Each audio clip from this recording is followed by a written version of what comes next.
Por que nossas famílias acabam? Simples. Porque muitas vezes você não consegue enxergar além.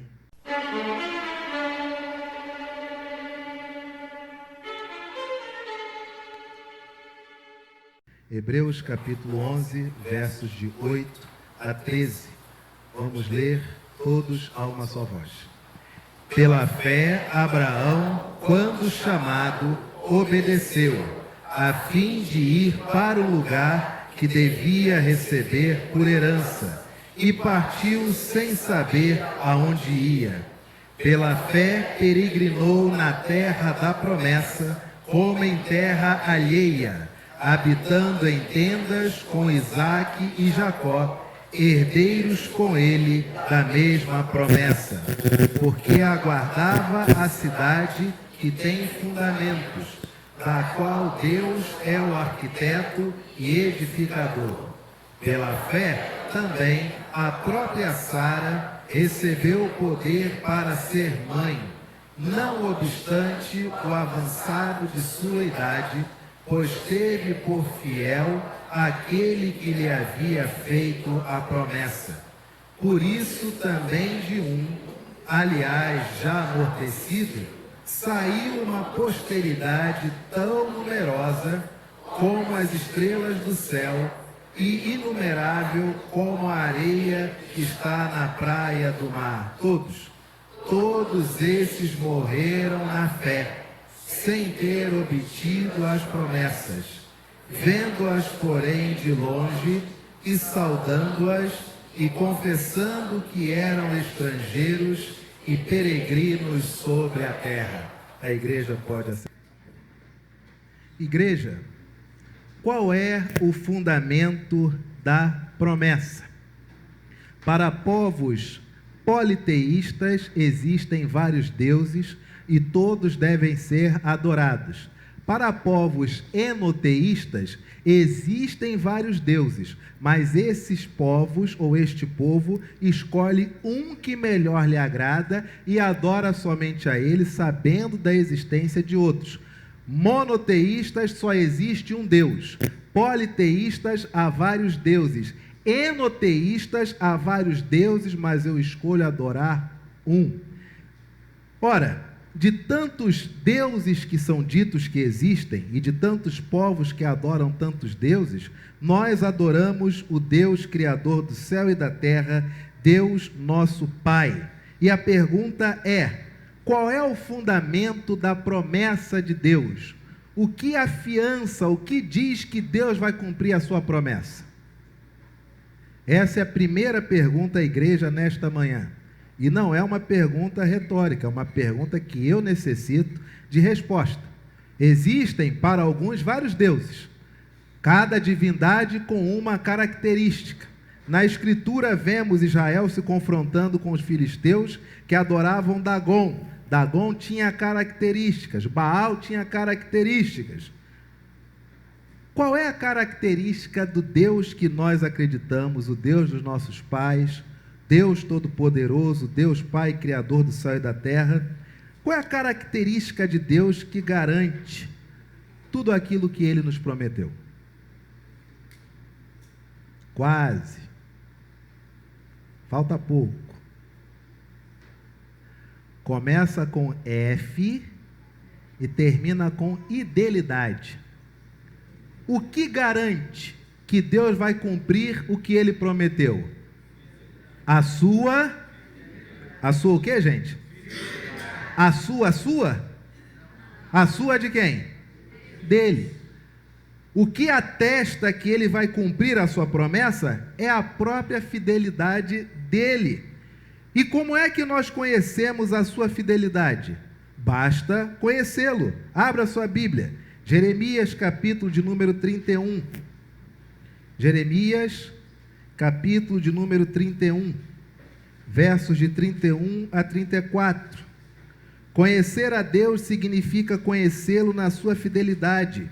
E que fidelidade é essa? É a sua fidelidade histórica. Só conhece Deus, só consegue conhecer Deus quem consegue conhecer a sua fidelidade na história. Jeremias 31, versos de 31 a 34. Eis aí vem dias, diz o Senhor, em que firmarei nova aliança com a casa de Israel e com a casa de Judá, não conforme a aliança que fiz com seus pais, no dia em que os tomei pela mão, para os tirar da terra do Egito, porquanto eles anularam a minha aliança, não obstante eu os haver desposado, diz o Senhor. Porque esta é a aliança que firmarei com a casa de Israel, depois daqueles dias, diz o Senhor. Na mente lhes imprimirei as minhas leis, também no coração lhes escreverei. Eu serei o seu Deus, e eles serão o meu povo. Não ensinará jamais cada um ao seu próximo, nem cada um ao seu irmão, dizendo: conhece ao Senhor, porque todos me conhecerão, desde o menor até o maior deles, diz o Senhor. Pois perdoarei as suas iniquidades e dos seus pecados jamais me... Como eu conheço a Deus? Eu só posso conhecer a Deus quando eu me rememoro da fidelidade histórica de Deus. Ora, se eu consigo lembrar da fidelidade histórica de Deus, de que Deus sempre cumpriu tudo aquilo que Ele prometeu, onde eu posso ver a esperança no Senhor? Em que momento da minha vida eu vejo a esperança se revelando? Como que Deus revela a sua esperança, igreja?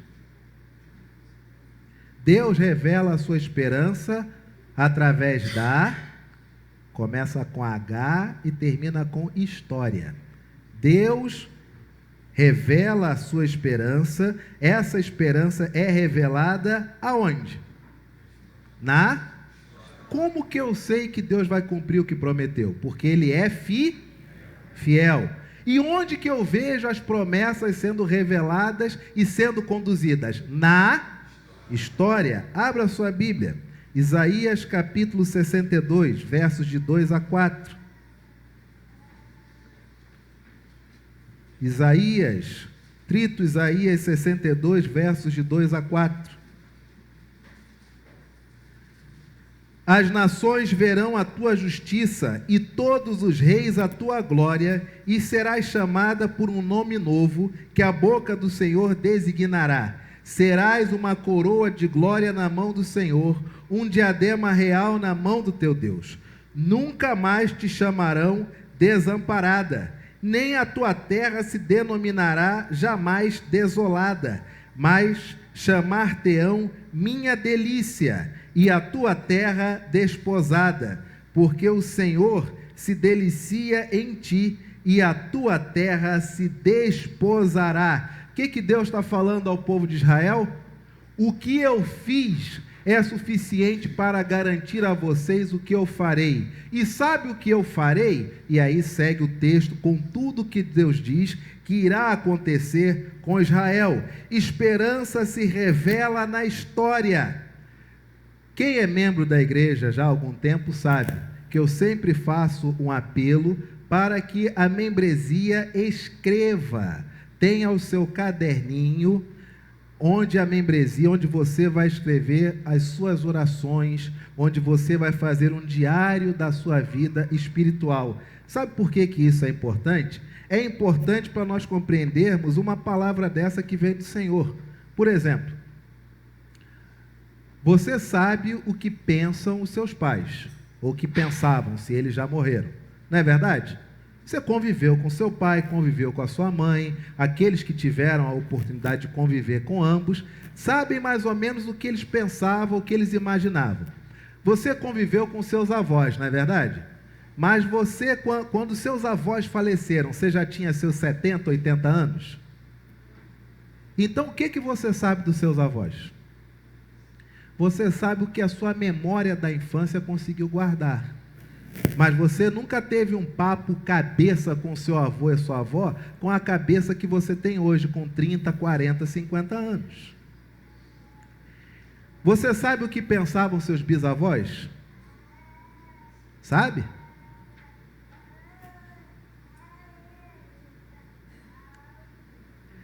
Você sabe quais eram os deuses dos seus bisavós?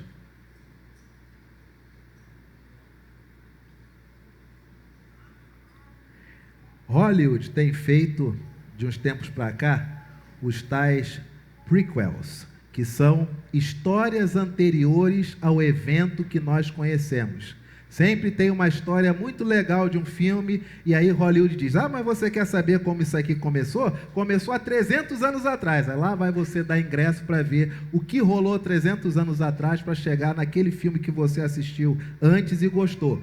E eu nunca gostei desses filmes que antecedem o original, porque parece que eles esvaziam o original. O que ocorreu no passado fica mais legal do que ocorreu no presente. Mais uma pergunta que eu lhe faço nessa manhã. Será que a vida dos seus bisavós, dos seus tataravós, ela não foi muito mais emocionante, não teve muito mais atos de fé do que a sua própria vida, da qual você é o protagonista? Você não sabe quem foi o Deus dos seus bisavós? Você não sabe quem foi o Deus do seu tataravô? Você não sabe o que eles pensavam acerca de você, que seria descendente direto deles. Você não sabe. Talvez eles não soubessem escrever. Talvez eles tenham escrito e se perdeu com o tempo. Talvez no máximo você tenha foto, ou talvez um registro do nome deles. Quem consegue isso? Dificilmente um negro no Brasil vai saber quem são seus tataravós, porque eram todos escravos. Agora, uma pergunta que a palavra do Senhor nos traz, que é por demais interessante, é que talvez a vida que você esteja vivendo hoje, ela seja totalmente, única e exclusivamente, uma resposta do Deus da fidelidade e da promessa ao que os seus bisavós, os seus tataravós pactuaram. Faça o exercício. Nós estamos em 2023. Quantos aqui não têm filhos ainda? Levante sua mão. Ainda não tem filho? Levanta bem alto. 1, 2, 3, 4, 5, 6, 7, 8, 9, 10, 11, 12, 13, 14, 15, 16, 17, 18, 19. 19 pessoas. Vocês, 19 pessoas que ainda não têm filhos, vocês conseguem expandir o pensamento para além dos filhos? Vocês conseguem expandir o pensamento para os seus netos? Vocês conseguem expandir o pensamento para os bisnetos? Eis a diferença entre nós e o povo de Israel. Porque o tempo todo Israel tem uma saga. O tempo todo eles pensam como povo escolhido de Deus, onde cada um que nasce tem o sangue de Abraão. E nós? Nós rimos quando nos contam assim, seu bisavô conheceu a sua bisavó quando foi pegar água, aí quando viram tiveram que casar, porque ela está grávida da sua avó. Aí pronto. Aí para nós é a chacota, é a alegria, meu bisavô, né? Olha aí, minha bisavó, quem diria? Acabou. Será que foi isso?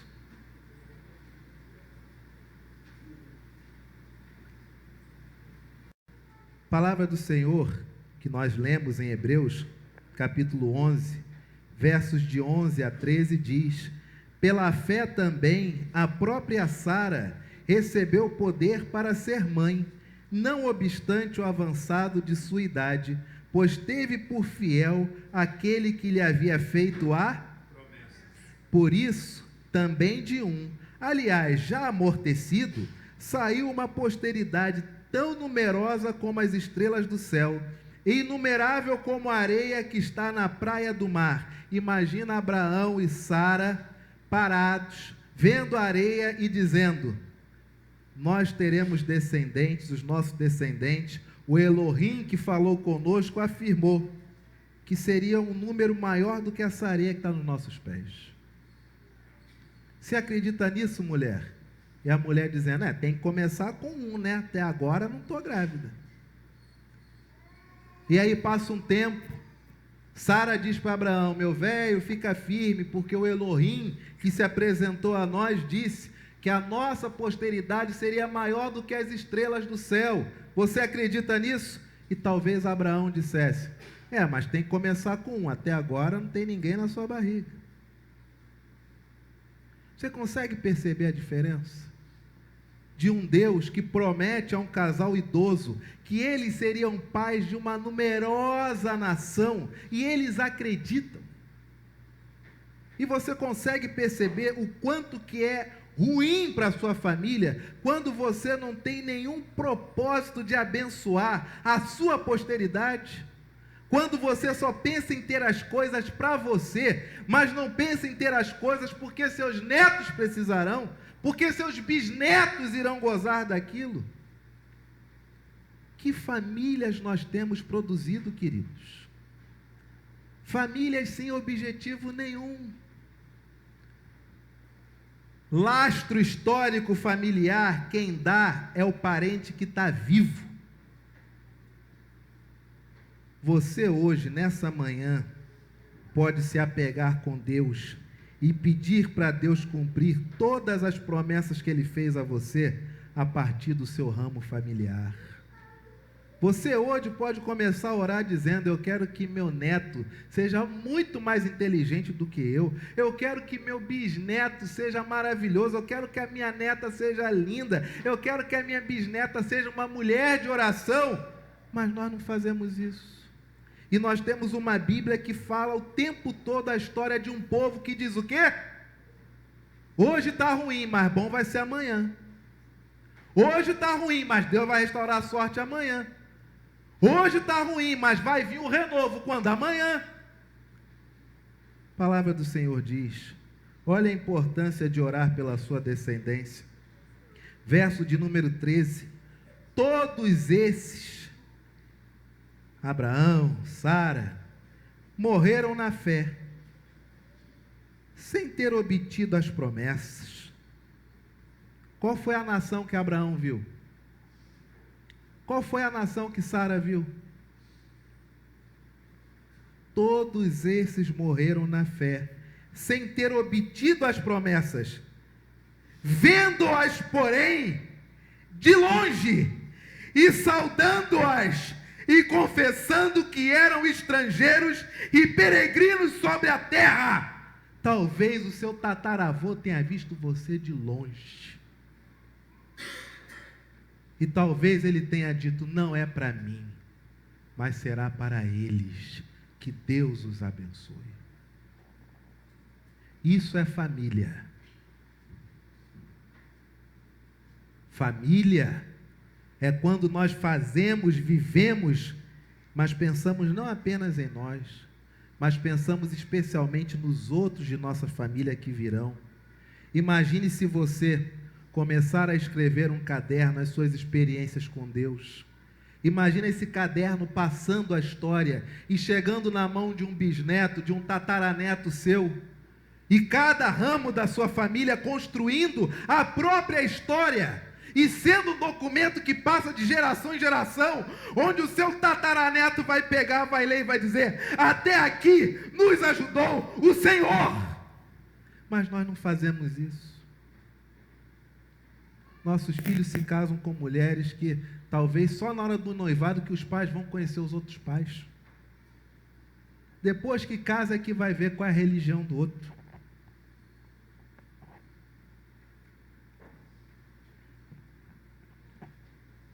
Por que nossas famílias acabam? Simples. Porque muitas vezes você não consegue enxergar além. Você só pensa em você. Duas histórias para nós encerrarmos. Uma curiosa e uma outra interessante. Tive um amigo que, namorando, a moça veio a achar-se em estado interessante, grávida, São Luís do Maranhão, prenha. E sucede, aliás, buchuda.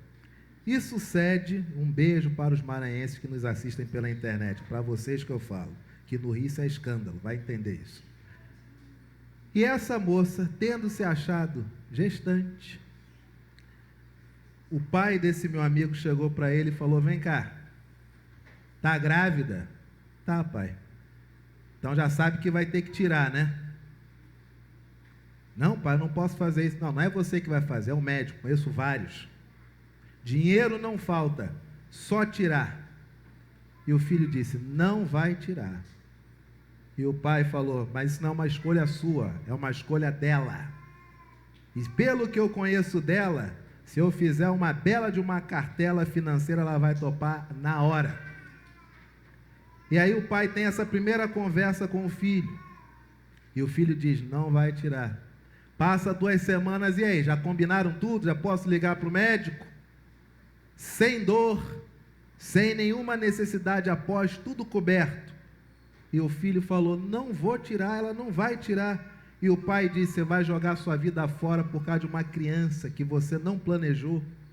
Eu não vou reconhecer essa criança como meu neto. Eu investi muito em você para ter um neto feito em qualquer esparrela de esquina. E o filho disse: não vou tirar. 1 mês depois, chegando naquele tempo que se diz que é o aconselhável, e o homem disse: já estou com o médico agendado, não jogue sua vida fora. E sabe o que o rapaz falou? Já conversei com ela, e ela falou que não vai tirar.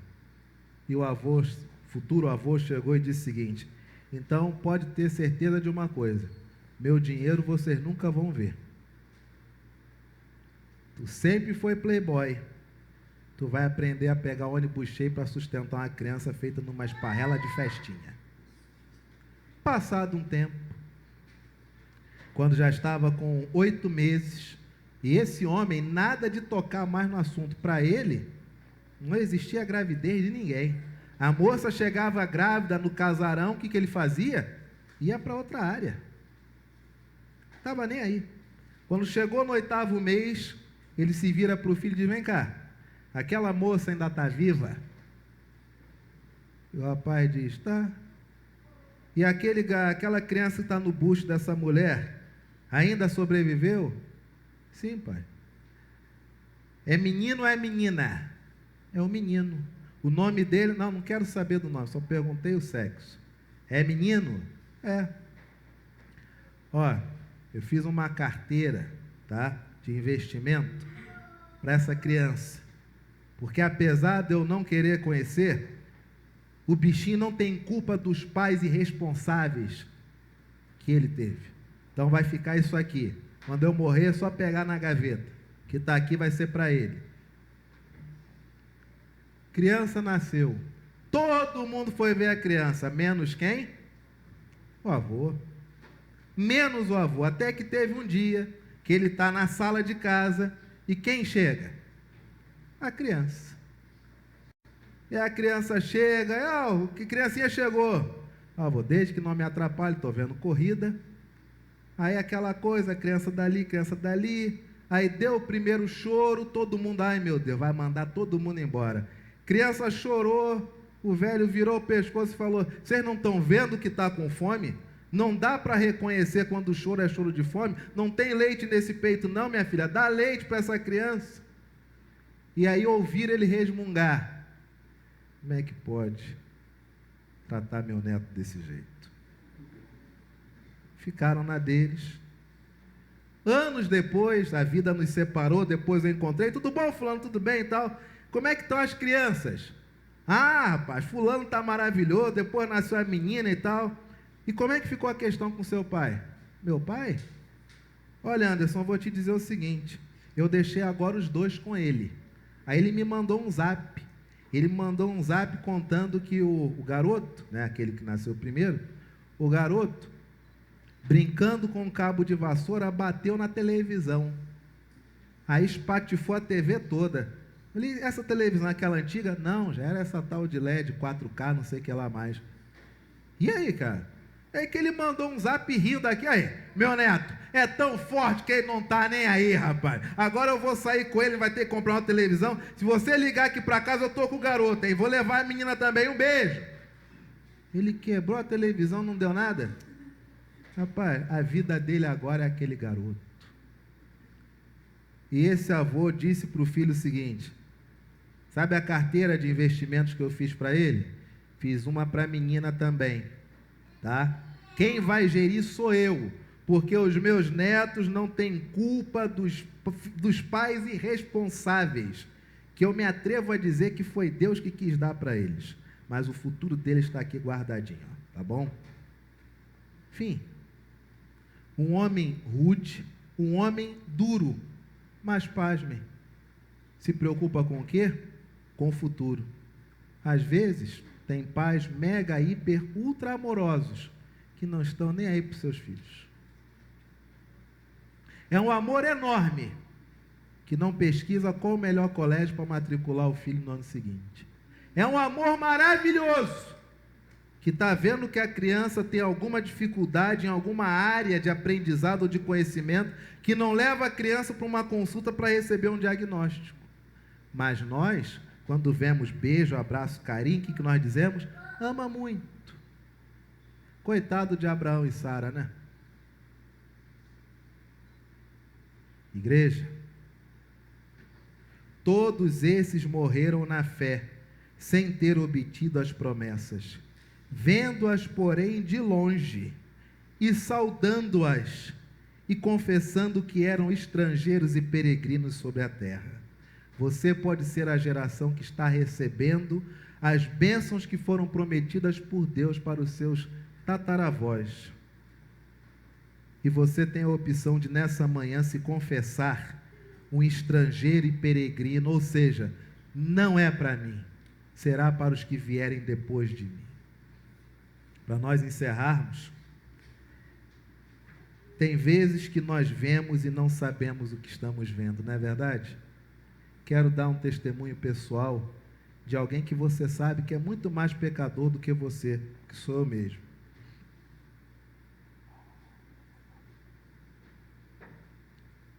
No ano passado, com a graça de Deus, minha mãe finalmente veio morar lá em casa.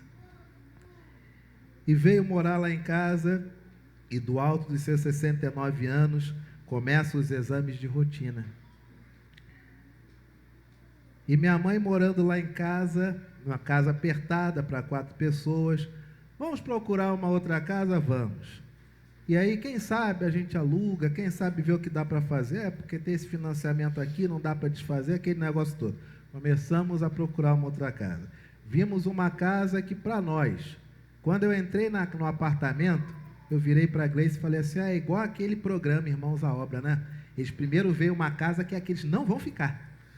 Né, meu amor? Você está vendo que isso aqui não é para nós, beleza? Em cima disso, vamos ver a casa. Bonita, legal, apartamento aconchegante, etc. Tem os quartos, dá para todo mundo, beleza, tudo bem? E saímos de lá o seguinte, é muito ruim ser pobre, né? Quando você é rico, você já chega, já compra, mas ser pobre você fica, namora o impossível. Tá bom. E passam-se meses procurando daqui, dali, fazendo várias propostas e ofertas e nada. E minha mãe com um consultório parado, pagando condomínio, o apartamento dela parado, pagando condomínio, até que chegamos à conclusão, tem que vender. Se vender, talvez consiga dar uma entrada para um outro. E como que vai ser esse outro? Só Deus sabe. Vai todo mundo trabalhar, mas vamos ver. E nada daquela primeira casa sair da cabeça. Até que, um belo dia sentado, eu sou chamado à responsabilidade pela minha própria consciência. Anderson, todos os homens que você admira foram homens que parece que deram um passo maior do que a perna, mas eles eram somente homens. E você?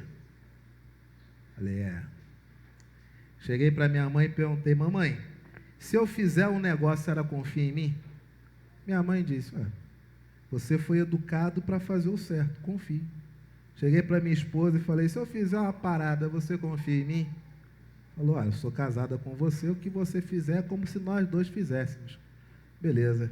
Minha filha, você sabe que papai te ama, não sabe? Sei, papai. Você confia no papai? Ô, papai, direto. Então tá bom. Fomos lá naquela primeira imobiliária, chegamos para o homem, eu tenho uma proposta para fazer. Ah, tá. O senhor sabe qual o valor, né? Sei. O senhor tem esse valor? Não. Primeiro eu quero que a gente reduza, para chegar num valor que aí sim eu acho que pode ser que um dia eu venha a ter. Se eu topa negociar para reduzir, vamos. Negocia daqui, negocia dali, blupt, caiu o preço. Entrou no preço menor do que o do mercado, excelente.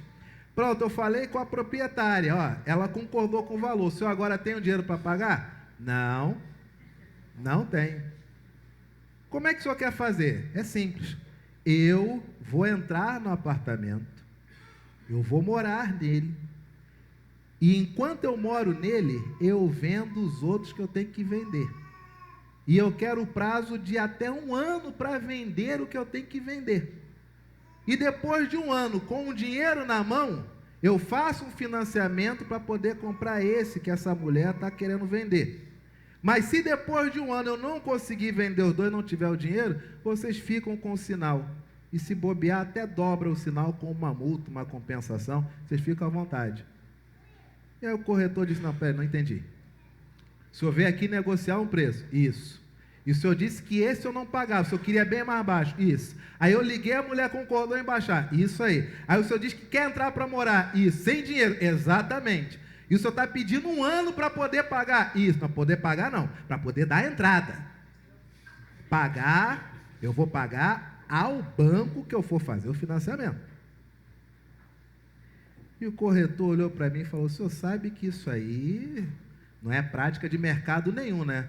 Falei, sei, mas é só isso que eu posso fazer. E começa a negociação, a proprietária diz o quê? Vamos ver. Marcamos a visita, chegamos lá a ver novamente o apartamento, aquele troço todo. E eu levo meus impostos de renda, levo olerite, levo tudo. E mostro para a mulher aqui, ali, a mulher parada, olhando vazio. Termina, ela diz assim, olha, eu vou aceitar esse negócio. Falei, que bom. Eu me senti convencida. Falei, a senhora viu os documentos, como é que bate tudo direitinho? Não, os documentos eu nem tomei conhecimento. Eu fiquei vendo a sua mãe. Falei, o que tem minha mãe? Fiquei vendo ela andando, olhando a vista, andando. Me lembrou minha mãe, que eu nasci nesse apartamento. E eu ficava sentadinha e minha mãe fazia exatamente esse trajeto. Algo me diz que eu tenho que fazer esse negócio. Mas eu, sinceramente, faço com muito receio, porque eu não conheço a índole do Senhor. Eu disse, bom, a senhora conheceu minha mãe, né? Eu mostrei tudo que eu tinha de documento, mas se o zigue-zague da mamãe já lhe convenceu, então eu fui criado por ela. É isso aí. Negócio fechado? Senhor Anderson, vê o que o senhor vai fazer. Falei, bom, negócio fechado, fechado. Perdo de mão, fio de bigode, pronto. Nos mudamos, começa a morar lá, e aí tendo que vender 3 imóveis, e aí no meio dessa questão da venda dos 3 imóveis, o que acontece? Stefani fica doente. E aquele apartamento que a gente queria comprar, para poder caber todo mundo, e até outros que ainda virão, se o Senhor enviar, de repente se torna um sarcófago, porque minha mulher e minha filha internadas. E aí com isso tem que fazer um exame tal, tem que comprar remédio tal, tem que não sei o quê. O dinheiro que tinha guardado vai todo embora para isso, para a saúde. E eu ficava sentado na sala, olhando as paredes e pedindo a Deus, meu Deus, o Senhor sabe que a morte do homem é que destrava tudo, né? Que aí vem seguro, o pessoal ajuda, aquele troço todo. Vamos trocar de lugar? Deixa a minha filha viva, o Senhor me leva. Dessa vida eu não quero mais nada, já amei quem tinha que amar, já fui amado por quem tinha que ser amado, já vi a filha que o Senhor me deu, não quero mais nada não, pode me carregar, mas por favor, deixa a minha filha sobreviver. E quantas vezes sentado, olhando as paredes, me vinha uma imagem de um prédio branco. Eu ficava vendo esse prédio branco e dizia, meu Deus, é muito delírio, né? Anderson, esse negócio de querer ser homem, de achar que homem é que dá o passo maior que a perna, que faz e acontece. Eis o resultado, com uma dívida enorme, com teus imóveis à venda que nem financiados ainda, quitados estavam, e tua filha não está em casa, e tua mulher não está em casa, e tua mãe está doente, e o dinheiro foi embora. Do que adiantou querer ser homem, Anderson? Eu falava, meu Deus, só me leva, porque se o Senhor me levar, tudo se resolve. De repente eu sou o peso. E aí chegava aqui na igreja e pensava, meu Deus, não posso ficar tanto tempo na igreja. Será que não é o tempo de dar fim ao ministério, de pedir uma licença, dizer ao conselho que não tem mais condições, minha filha está doente? E aí começa a surgir a classe de novos membros. Quando eu vou ver 2 classes, 7 pessoas. Falei, meu Deus, 7 pessoas querendo se tornar membro. Isso indica que Deus está abençoando a igreja. Vamos para as classes. Estefani doente, Gleice lá segurando as pontas, minha mãe segurando as pontas, e o prazo correndo. E a proprietária ligando, o senhor já vendeu alguma coisa? Não. O senhor sabe que agora só tem 10 meses, né? Sei. Aí surge uma coisa para fazer no imóvel. Quem tem que fazer? Quem está morando. Foi o acordo. E cadê o dinheiro? E eu o tempo todo pensando, esse negócio de ser homem igual homem de antigamente está muito puxado, viu? Está muito puxado. E sentava de noite pedindo para Deus, me leva, meu pai, que se eu for, destrava tudo. Tem seguro, ganha dinheiro, paga isso, vende aquilo, está tudo certo. E cada vez que eu pensava isso, eu olhava para o horizonte, a imagem de um prédio branco, eu dizia, quantos delírios. E chorava. Até que, chega no mês de dezembro, uma família vai em um apartamento e diz, ó, gostei, queremos. Falei, opa, vendeu um. Aí vem uma família, o consultório da minha mãe, eu quero dar para minha neta um consultório. Esse valor aqui está muito abaixo, mas a gente tem, queremos. Falei, vendeu 2.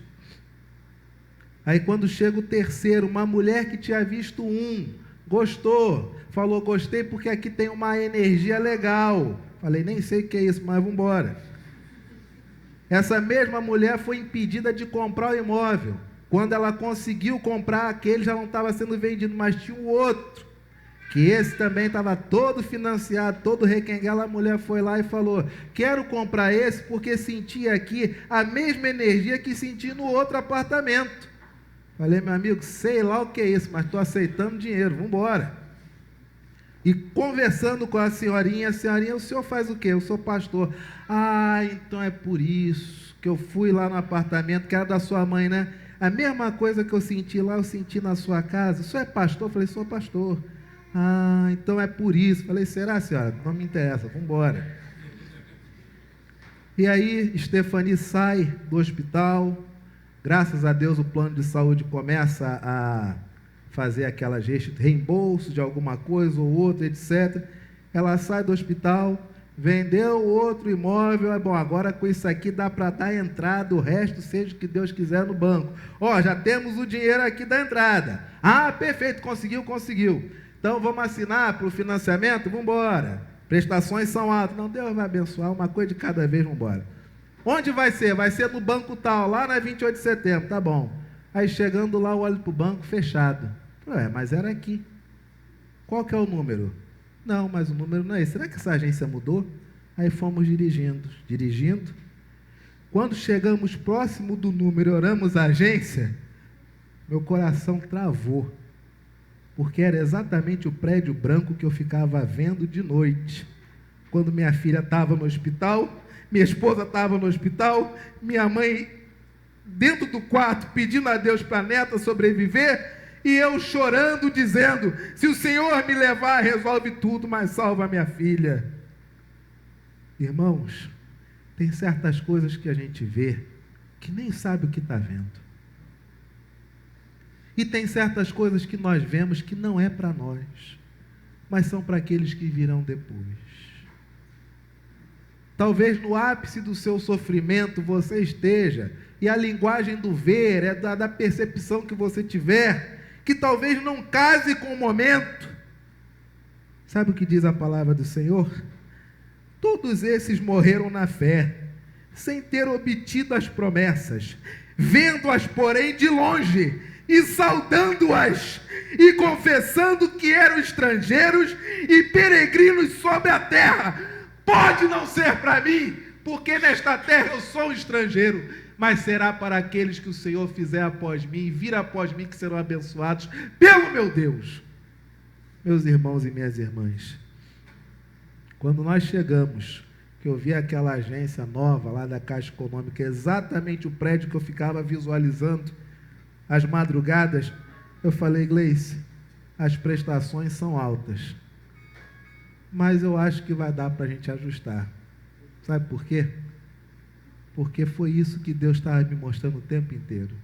E só hoje eu entendo o que Deus me mostrava nas minhas orações, pedindo para trocar de lugar com a minha filha e pedindo para morrer. Homens, tem passos que nós damos que são maiores que a nossa perna. Mas se esses passos forem para abençoar a tua descendência, a tua prole, não dê passos, pule, corra. Mulheres, tem passos que nós damos que são maiores que a nossa perna. Mas se for para abençoar a sua descendência, não dê passo, pule, corra, pegue uma vara emprestada, pule esse obstáculo. Famílias, tem coisas que nós fazemos que são passos maiores que a perna. Mas se for para abençoar aquele que virá após você, faça. Deus gosta de cumprir as suas promessas. E tudo que Deus prometeu, Ele prova que vai entregar ao longo da sua fidelidade através da história. Escreva a sua história, meu irmão e minha irmã. Escreva. Porque você não sabe o que seu neto, o que a sua bisneta será. E você não sabe o quanto ele vai precisar ouvir as palavras de uma bisavó, de um bisavô, cheio do Espírito Santo. Amém, igreja?